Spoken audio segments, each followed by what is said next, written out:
Bien, vamos a cerrar este fichero y vamos a abrir el ejercicio 02. Lo voy a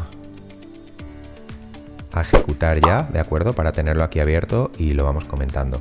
Bien, cuando aprendemos un lenguaje de programación hay como un easter egg, como una tradición, que es que nuestro primer programa contenga una línea para mostrar por pantalla el mensaje Hola mundo, Hello World en inglés. De esa manera vemos cuál es la función nativa de ese lenguaje para imprimir datos por pantalla. Por ejemplo, aquí en Python es print. En otros lenguajes como C o Java, la función nativa para mostrar datos por pantalla es printf, ¿de acuerdo? Entonces, bueno, simplemente pues aquí en esta instrucción lo que vamos a hacer es mostrar por pantalla el mensaje Hola mundo. No sé si lo dije antes, las cadenas de caracteres tienen que ir encerradas entre comillas dobles.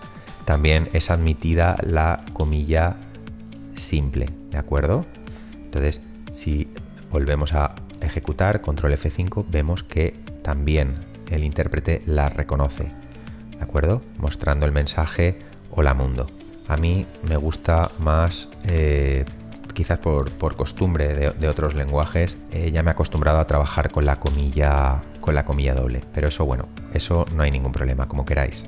Bien, a continuación vamos a definir varias variables, que esto ya lo habéis visto cómo se hace. Definimos la variable a la que le asignamos el valor 5, con lo cual a va a ser una variable de tipo entero. Definimos o declaramos la variable b, a la que le asignamos el valor literal 3.2, con lo cual va a ser una variable de tipo flotante. Definimos la variable z y le asignamos el valor 1. Y ahora vamos a utilizar la función print para mostrar por pantalla el resultado de una expresión aritmética. Vamos a sumar las variables a y b, con lo cual ahora mismo la suma de a y b produce la suma de un entero y un número real va a producir un número real, concretamente el 8.2. Fijaros aquí ahora mismo se va a mostrar el valor de z, que es 1, como veis aquí abajo, pero fijaros qué ocurriría si yo comento la línea de z para hacer que el intérprete no sepa qué es z. ¿Veis? Ya ha aparecido aquí un error, ¿veis? Referencia no resuelta, es decir, no sabe lo que es z. Y como os decía, si ahora pulso control F5, ¿veis? Directamente el programa, cuando llega a este punto, se rompe porque no sabe qué es z. Las instrucciones anteriores se han realizado correctamente, es decir, esta se ha realizado correctamente y esta también, pero cuando llega a este punto, al no saber qué es z, rompe el programa drásticamente y nos ofrece el código de salida 1. Descomento esta línea para que desaparezca el error. Y ahora os voy a hablar de una sentencia condicional. Una sentencia condicional, también conocida como el bloque if-else, es una estructura que nos permite tomar una decisión. Hasta ahora, el flujo del programa ha sido lineal, secuencial, es decir, empieza en la primera instrucción, continúa con la siguiente, con la siguiente, con la siguiente, con la siguiente, con la siguiente. Bien, eso no es programar. Para programar nosotros no podemos tener un flujo lineal. Nosotros tenemos que tener un flujo que lo podamos manejar a nuestro antojo, ¿de acuerdo? Podamos hacer que los programas no tengan una ejecución lineal, ¿de acuerdo? Podríamos decirlo así. Vamos a declarar una variable llamada num a la que le asignamos el valor entero 2. Ahora viene la palabra reservada if, que se traduce en español por sí. Ahora viene una expresión, que es la expresión lógica que se evalúa, y en caso de que esa expresión sea verdadera, se ejecutarán las instrucciones del cuerpo del if. En este caso el cuerpo del if solo tiene una instrucción. Y si esa expresión es falsa, entonces se ejecutarán las instrucciones que haya en el cuerpo del else, ¿de acuerdo? Entonces vamos a analizar este caso. Como num vale 2, cuando llega aquí el intérprete dice num es igual a 10. Igual es el operador, ahora sí que estamos hablando del operador de igualdad. Es la igualdad doble para no confundirla con la asignación. Entonces aquí lo que queremos evaluar es que si la variable num es igual a 10, la comparación, ¿de acuerdo? El operador de comparación. Entonces, si esa expresión, que es una expresión lógica, las expresiones lógicas devuelven dos valores, ¿vale? O verdadero o falso. En inglés, true o false. Entonces, si esa expresión es verdadera, devuelve un true, entonces el control, el flujo del programa saltará aquí. Pero si no, si esa expresión es falsa, entonces nos iremos por este camino. ¿Veis? Con la instrucción if-else podemos romper ese flujo secuencial de la ejecución y entonces estamos creando dos caminos, con lo cual ya hemos roto esa linealidad por defecto. Así que en este caso, como num no vale 10, esta expresión será falsa y entonces se ejecutará esta. Entonces, si vuelvo a pulsar control F5, veis, se me muestra por pantalla este resultado que corresponde a este print, es decir, se muestra el valor de num, que es 2, y la cadena no es igual a 10. Sin embargo, si ahora yo cambio el valor de num y hago que sea igual a 10, si vuelvo a ejecutar con control F5, veis, ahora directamente esta expresión ha sido verdadera y entonces nos hemos ido por este camino, así que se ha ejecutado el cuerpo del if, es decir, se me ha mostrado el valor de num, que es 10, y la cadena es igual a 10. Y ya finalmente, tanto si se cumple el cuerpo del if como si se ejecuta el cuerpo del else, lo siguiente es ya terminar. Como ya no hay ninguna instrucción más, pues el programa termina de una forma ordenada y correcta con el código 0. Bien, si me permitís, voy a abrir el siguiente ejercicio, el ejercicio 3, y ahora os voy a introducir el concepto de lo que es sintaxis de un lenguaje. Bien, en la sintaxis de un lenguaje de programación es el conjunto de reglas que nos indican cómo se escribe ese código, es decir, sería así como la gramática en los idiomas. Por ejemplo, como veis aquí en el lenguaje C, cuando escribo una instrucción siempre la tengo que terminar con punto y coma, sin embargo en Python terminar una instrucción con punto y coma produciría un error. Entonces cada lenguaje tiene su sintaxis característica. No confundáis la sintaxis con las normas PEP, ¿de acuerdo? Las normas PEP son recomendaciones como usos y buenas costumbres del lenguaje, pero la sintaxis es de obligado cumplimiento. Bien, aquí en el siguiente código vamos a definir varias variables, vamos a asignarles valor y vamos a ir viendo cositas que me interesa que sepáis. Definimos una variable x a la que asigno una cadena, concretamente el valor de a es con lo cual x va a pasar a ser una variable de tipo cadena. Esto se conoce como una asignación simple, es decir, a la izquierda el nombre de una variable, a la derecha el valor que queremos que se almacene en esa variable. Lo siguiente es una asignación múltiple, es decir, a la izquierda de la asignación vemos una serie de variables separadas por coma. Por cierto, no sé si lo he dicho, fijaros, voy a ejecutarlo, run, el ejercicio 3. Fijaros aquí qué ocurre si yo hago esto. Aquí arriba, ¿veis? Se me genera un warning. Relacionado con la PEP 8 me dice que he infringido la norma E231, que dice que después de usar una coma tengo que dejar un espacio en blanco. ¿Veis? Si pongo el espacio en blanco, desaparece. Bueno, pues ahí tenéis otra norma de estilo. Entonces, como os decía, en la parte izquierda de esta asignación múltiple lo que voy a poner son nombres de variables que estoy definiendo. Y a la parte derecha, también separado por coma, voy a poner los valores que quiero que esas variables vayan tomando en el mismo orden en el que quiero que se asignen. Entonces, en este caso, la A tomaría el valor 4, la B tomaría el valor 3 y la C tomaría el valor entero 2. Eso es una asignación múltiple. Aquí abajo tenéis otro tipo de asignación múltiple. Estoy definiendo tres variables, la variable ancho, la variable alto y la variable profundo. Y a las tres les estoy asignando el valor entero 21. Esta expresión se evaluaría de derecha a izquierda, es decir, primero se define la variable profundo y en ella almaceno el valor 21. Después se define la variable alto y en ella almaceno el valor de profundo, que sería 21. Y por último defino la variable ancho y en ella almaceno el valor de la variable alto, que sería también 21. Cuando termina esta asignación múltiple, ¿qué tengo? Tres variables creadas y las tres con el mismo valor. También podría haber hecho lo que la asignación múltiple anterior, es decir, haber hecho ancho, alto, profundo igual a 21, 21, 21. Pero lo que se trata en Python y en todos los lenguajes de programación es hacer lo mismo con el menor código posible. Así que esta sería la forma más adecuada. Bien, en la siguiente instrucción vemos otra asignación simple. A la izquierda la variable que definimos y a la derecha vemos una expresión. Como os decía antes, en una asignación podemos tener a la derecha bien un valor simple, un literal, como por ejemplo aquí una cadena, como por ejemplo aquí literales de tipo numérico, literales enteros, aquí también, pero aquí tenemos una expresión. Y lo que va a ocurrir aquí es que primero se va a analizar la expresión, toda expresión genera un resultado y finalmente ese resultado ya se asigna a la variable que tengamos a la izquierda. En este caso concreto, lo que va a ocurrir es que se va a hacer la operación suma, se va a sumar a más b y el resultado se multiplica por c.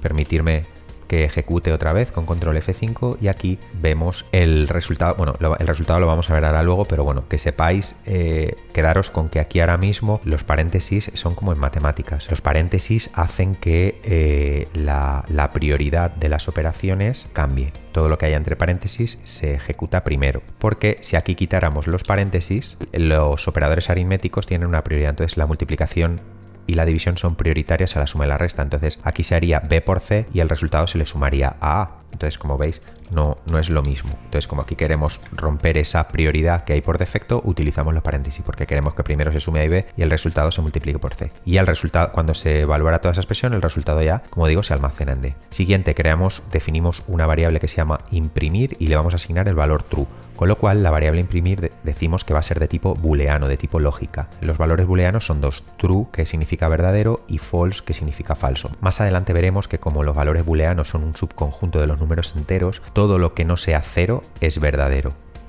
Y el 0 equivale a false, ¿vale? Pero de momento quedaros con que un valor booleano tiene dos valores, o true o false. Bien, aquí ya vemos el bloque condicional if else, que ya lo conocéis. Entonces, ¿qué va a ocurrir aquí? Pues va a evaluar la expresión, entonces va a decir imprimir es verdadero, en este caso sí, ¿no? Pues entonces el flujo del programa se va a ir por aquí, así que nos va a imprimir en pantalla el valor de X y el valor de D. Y en caso de que hubiera sido falso, el control de ejecución se hubiera ido por el else y nos hubiera mostrado el mensaje es falso. En este caso, que nos muestra el valor de X, que es esta cadena de caracteres, y el valor que se ha almacenado en D, en el resultado de la expresión aritmética, que sería 14. Fijaros, si quito los paréntesis y vuelvo a ejecutar con control F5, ahora el valor ha cambiado. ¿Por qué? Por lo que os decía, porque se ha hecho primeramente el producto, 3 por 2, 6, y se le ha sumado 10. De la otra manera, cuando se mostraba 14, si no recuerdo mal, ¿veis? Se había hecho 4 más 3, 7, y 7 por 2, 14.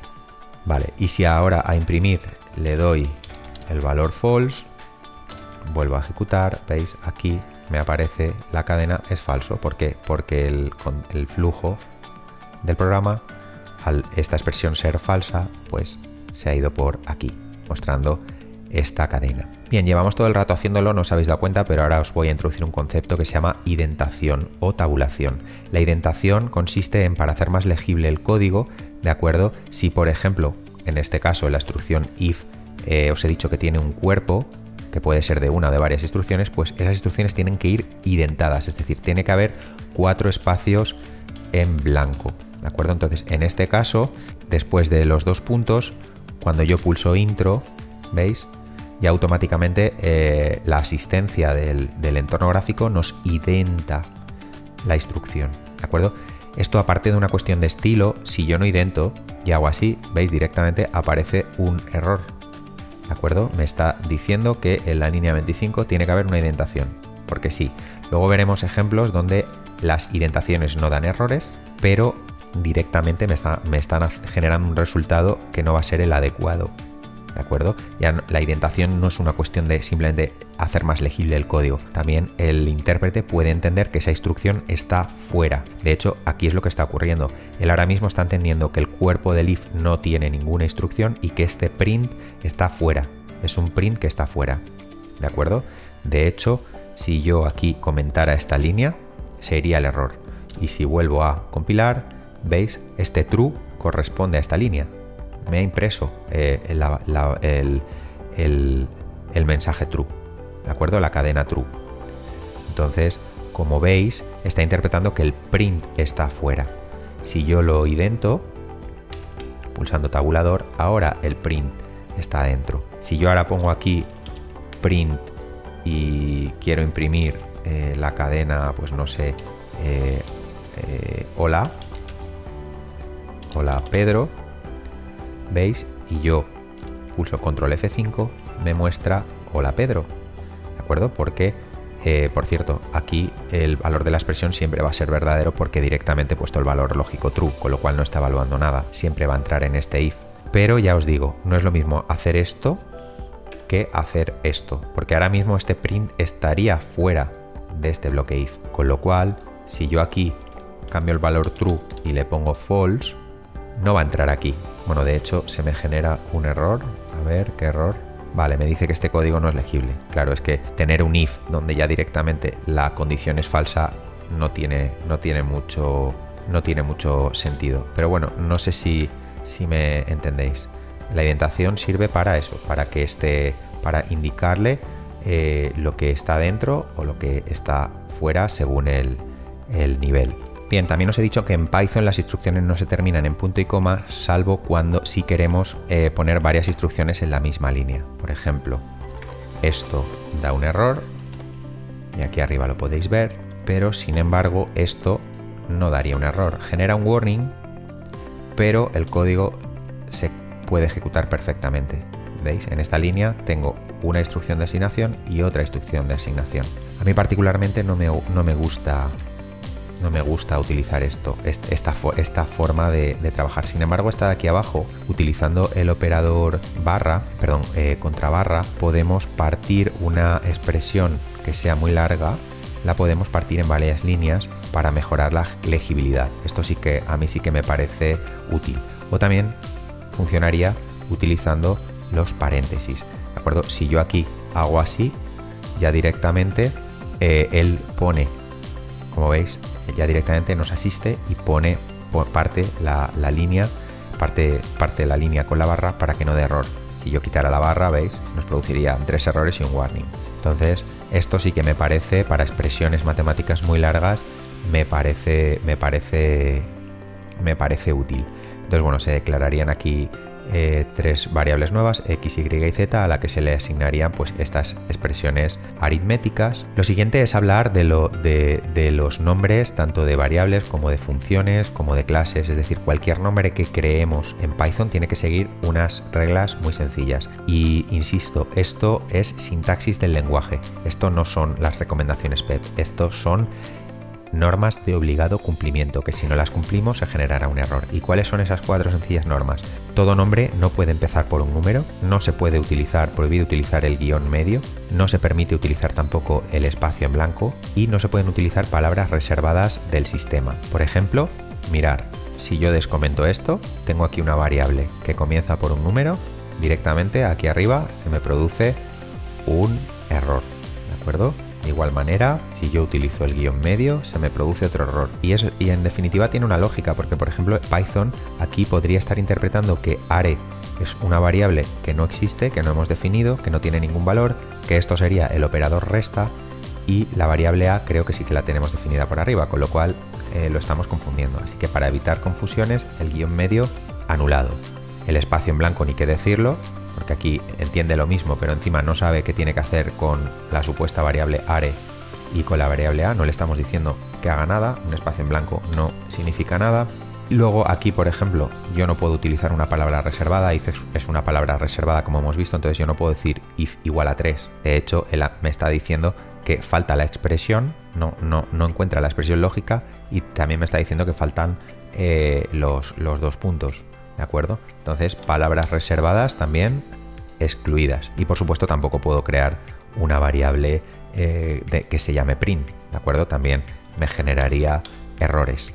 Bien, ya que estamos hablando de palabras reservadas, os voy a dar 2 instrucciones. ¿De acuerdo? Las voy a descomentar. La instrucción import me permite importar un módulo. Como os he dicho antes, un módulo contiene funciones desarrolladas por otros programadores que no hemos sido nosotros, pero gracias a la palabra reservada import podemos importar ese módulo y trabajar con él. Y después llamamos a la función nativa printf, donde dentro le pasamos un método que contiene el módulo keyword que se llama kwlist y que lo que me va a permitir, si ejecuto con control F5 para que lo veáis, es mostrarme una lista, ¿de acuerdo?, de todas las palabras reservadas o de las palabras reservadas más comunes que se utilizan en Python. Aquí abajo tenéis una serie de ejemplos válidos, ¿veis? Yo puedo utilizar, por ejemplo, el guión bajo, ¿de acuerdo? El guión bajo sí que está permitido, tanto delante como detrás, como en zona intermedia a la hora de crear variables. Puedo utilizar números al final de una variable, y por supuesto, bueno, puedo utilizar... Lo ideal es que las variables vayan en minúscula, ¿vale? Esto sí que es una recomendación de las PEP. Yo puedo utilizar yo puedo crear una variable que tenga alguna mayúscula, pero lo normal y como recomendaciones PEP es que las variables y los nombres de funciones vayan en minúscula y cuando creamos el nombre de una clase, la primera letra vaya en mayúscula, ¿de acuerdo? Pero como digo, son solamente recomendaciones de estilo. En el siguiente ejemplo vamos a ver otra vez el orden de prioridad. Bueno, pues definimos la variable alfa a la que le asignamos el valor 10, definimos una variable beta a la que le vamos a asignar el resultado de una operación aritmética y aquí se ve perfectamente el orden de prioridad. El doble asterisco significa el operador potencia, así que esto representaría la operación 3 elevado al cuadrado. Entonces, esa es la operación que primero se va a hacer, que es 9. Después, la segunda operación que más prioridad tiene es la multiplicación, es decir, se va a coger el valor de alfa, que es 10, y se va a multiplicar por 3, o sea, que vamos a tener 30. Y ya lo siguiente es hacer las sumas y las restas, así que la operación 30 menos 9 menos 2 más 3 quedará 22, como podemos ver aquí que se muestra a continuación con la instrucción print. Siguiente operación. Aquí vamos a romper la prioridad usando los paréntesis, así que lo primero que se va a hacer es lo del interior del paréntesis, 3 menos 3, que es 0. Lo siguiente será elevar 0 a 2. 0 elevado a cualquier número va a seguir dando 0. Después, la siguiente operación será la multiplicación, así que 10 por 0, que será 0. Y ya se continuará haciendo la suma y la resta. Así que 0 menos 2 más 3, que es 1, como se puede mostrar aquí abajo con este print. Y finalmente aquí otra alteración de la prioridad usando los paréntesis, pues bueno, primero se realizará lo que hay dentro del paréntesis. Dentro del paréntesis a su vez hay otra prioridad, primero se realiza 3 al cuadrado, que es 9, y después 3 menos 9, que será menos 6. Fuera del paréntesis se hará la multiplicación, es decir, 10 por menos 6, que es menos 60, y después se continuará con la suma y la resta, es decir, menos 60 menos 2 más 3, que es menos 59, como se puede mostrar aquí abajo. Y finalmente vamos a hablar de lo que es el ámbito, también conocido como alcance o en inglés scope de una variable. Hay dos tipos de ámbito. Las variables pueden ser de ámbito global o de ámbito local. El ámbito global, todas las variables que hemos definido aquí fuera tenían ámbito global. Por ejemplo, voy a definir una variable que se llama perímetro y le voy a asignar el valor entero 25. Esta variable va a tener ámbito global y ahora entenderéis lo que es. Defino una función que se llama alerta, que como veis no recibe ningún parámetro, y esa función en el cuerpo tiene dos instrucciones. La primera es la creación y asignación de un valor a una variable que se va a llamar perímetro y que va a tener un valor entero, concretamente el 5, y después la instrucción return que va a devolver ese valor. Y la última instrucción que tenemos es un print, donde vamos a mostrar primero una cadena con el mensaje perímetro global, después queremos mostrar el valor de la variable perímetro, que va a ser esta, la variable global perímetro, después mostramos esta cadena, después esta otra, y finalmente llamamos a la función alerta. Cuando llamamos a la función alerta, el control del flujo del programa pasa aquí, es decir, se llama a la función, y en esta función se ejecuta el código de su cuerpo. Así que se crea otra variable que, aunque se llame perímetro, es distinta, es otra zona de memoria, nada tiene que ver esta zona de memoria con esta zona de memoria. ¿Y por qué se dice que perímetro es una variable global de ámbito, una variable de ámbito local? Porque cuando se termine la función, esa variable se va a destruir, se va a perder, y la única manera que vamos a tener de conservar ese valor va a ser devolverlo con el return. Entonces, como podemos ver aquí con este print, ¿de acuerdo? Aquí vamos a imprimir el valor de la variable global perímetro y aquí vamos a imprimir el valor de esa variable local que se perdió, ¿de acuerdo? Con lo cual esa es para que lo entendáis, es una primera aproximación entre lo que sería una variable de ámbito global y una variable de ámbito local. Y alguno de vosotros estaréis pensando, ¿y qué hacemos entonces si queremos acceder a la variable perímetro global desde dentro de la función? Bueno, eso pertenece ya a otros módulos que veremos más adelante, pero os doy un adelanto. Podríamos hacer, por ejemplo, así, podríamos avisar al sistema que perímetro es una variable global, ¿de acuerdo? Que está fuera, perímetro, aquí haber llamado a esta variable de otra manera, y aquí, por ejemplo, digo que quiero retornar la suma de perímetro y de p. Entonces Si ejecuto este código, veis, aquí en alerta, ahora ya me ha cambiado el valor. Estoy mostrando el valor de la variable global 25 y estoy mostrando el valor 30, es decir, la suma de el acceso que hice a la variable global desde dentro de la función más el valor de la variable local p, que en este caso era 5, 25 más 5, 30. ¿Veis? Cuando se termina la función alerta, se pierde, se destruye la variable local p, pero sin embargo la variable perímetro, que es global, permanece inalterada, permanece fuera porque todavía no ha terminado la ejecución del programa. ¿Cuándo se destruyen las variables globales también? Cuando termina el programa. Cuando termina el programa, el valor contenido en todas las variables globales pues también se perdería.